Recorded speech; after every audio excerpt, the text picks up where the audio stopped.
Gandang hapon, nandito tayo ngayon sa Gold Souk sa Maydera. Ito yung old na tindahan ng mga ginto. Souk from the word market, Gold Souk. Tapos ngayon pupunta tayo sa mga bilihan ng perfume. Yung mga kung saan tayo pwedeng gumawa ng sarili natin, combine. So mga 3 minutes nandun na tayo. Galing ano. Yung agila. Ang agila ng Middle East. Ito paggabi, wala tong harang. Dito sa Dubai, paggabi, ganyan lang, papatayin yung ilaw, walang tao dito. Welcome to Gold Souk. Ito yung lugar kung saan maraming binibentang gold as I mentioned a while ago. Nakita nyo naman, ito mga to, ganito lang ito paggabi.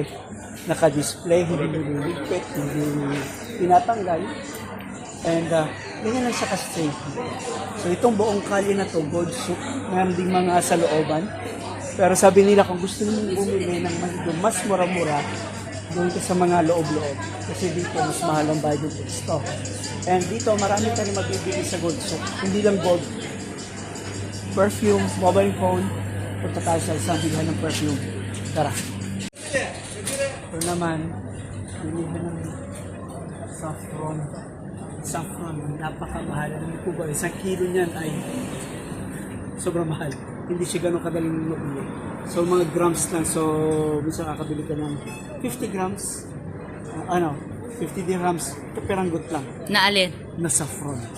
And then dito naman, ito yung perfume area. Marami yan. Ito yung tawag nila dito, Sufur.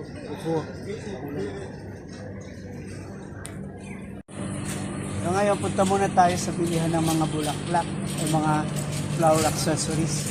Pangalan doon ito ay Wat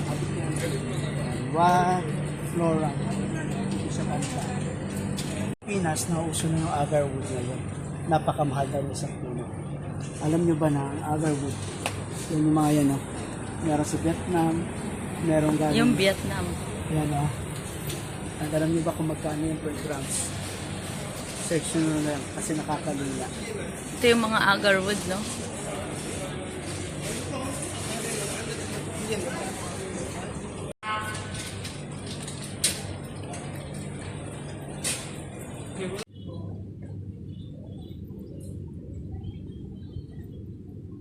Nasaan tayo? Nahanap yung Wat Flora. Dito na banda eh. Kasama mo.